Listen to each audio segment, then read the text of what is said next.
Welcome, Gilligan, to the Rusty Bug Podcast.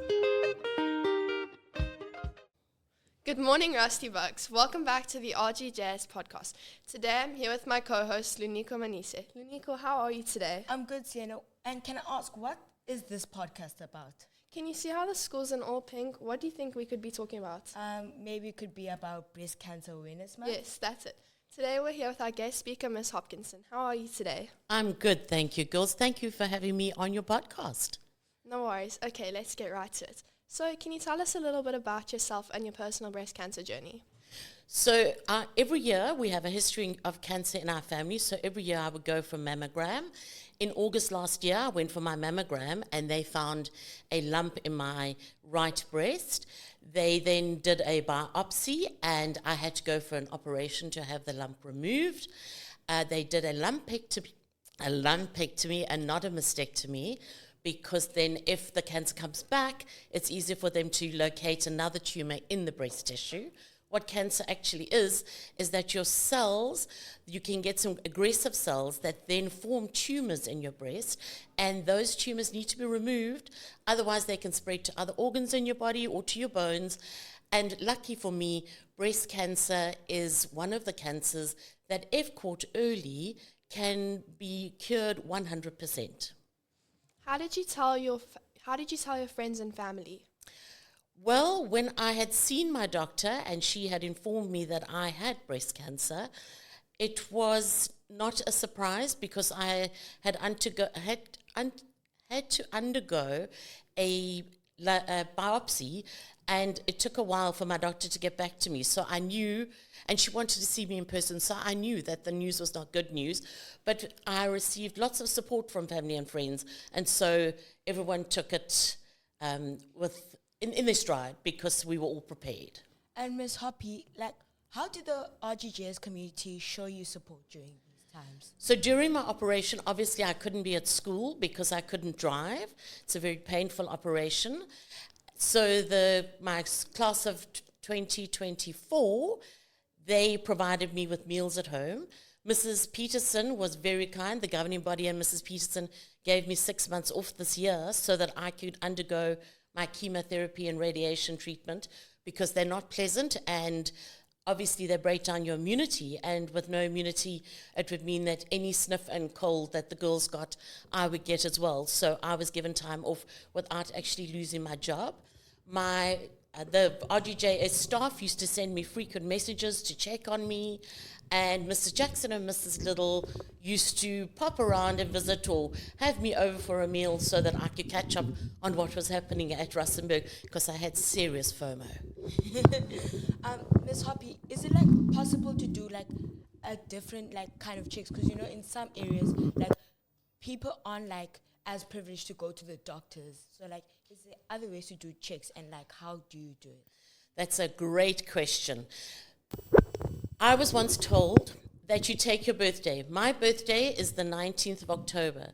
So the 19th of every month, while I'm in the shower, I use soap on my hands and I lather up my breasts and under my arms, because you have got lymph nodes under your arms, and breast cancer can spread to the lymph nodes, which is what happened with me. And so the 19th of every month, while in the shower, I simply feel my breasts and under my arms for any lumps. If there is a lump, girls, you will know it's there because it feels like you've got a little pea in your breast. So it's like a hard pea in your breast, and you will definitely feel it. When you are young, you can start to do this examination once a month, and then when you get to 40, that's when you can go for a mammogram, and the mammograms will then pick up any tumors that are in your breast or under your arms. Thank you. It's really thoughtful of the Rustenburg community that they thought about you like that while you were away. Okay, so can you tell us, why is it important to bring awareness to this topic? Because cancer is one of the cancers that can be healed, it is best for you to make sure that people are aware of it, so that people are doing self-checks. And a lot of people don't realize that even girls as young as 18 can get breast cancer. And so if you are aware that this is something that could happen to you, and you are doing these self-checks and people are aware of it, then that makes a huge difference in finding out if you have cancer. Also, many organizations raise funds for people in poorer communities to actually go for mammograms, and there are buses that go into the poor communities and perform mammograms on people that do not have medical aid or they do not have access to medical care. Thank you. Ms. Hoppy, what type of breast cancer were you diagnosed with? I actually can't remember. It's okay. I'm very sorry, girls. It wasn't. I just heard the words breast cancer. It wasn't the HER2 one, which is a more aggressive one. So I was relieved when I heard that. Yeah. And a question like me and Sienna were like wondering about is that like, can men get breast cancer? Men can definitely get breast cancer, and that is why when we raise awareness for breast cancer, we need to make sure that the boys are also made aware of it, and that men are made aware of it too, because it definitely can happen to men as well, and they need to check too. It's not the cancer that men get the most, but men can certainly get breast cancer. Thank you. And any additional comments you'd like to make? Just to say that self-awareness is very important, and that if you check your breast monthly and you are able to find a tumor or a lump early, then it just makes your pathway to recovery so much better than if you just are blasé about it and you don't think that it's going to happen to you. Sadly, cancer does not discriminate between whether you are a boy or a girl.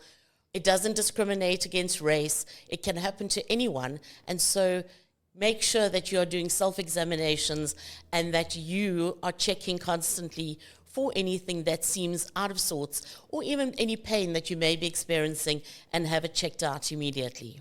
Thank you so much. It was lovely having you today on our podcast. Thank you, girls, and thank you for the invite to join you. Thank you, Rusty Bucks, for tuning in. See you on the next one.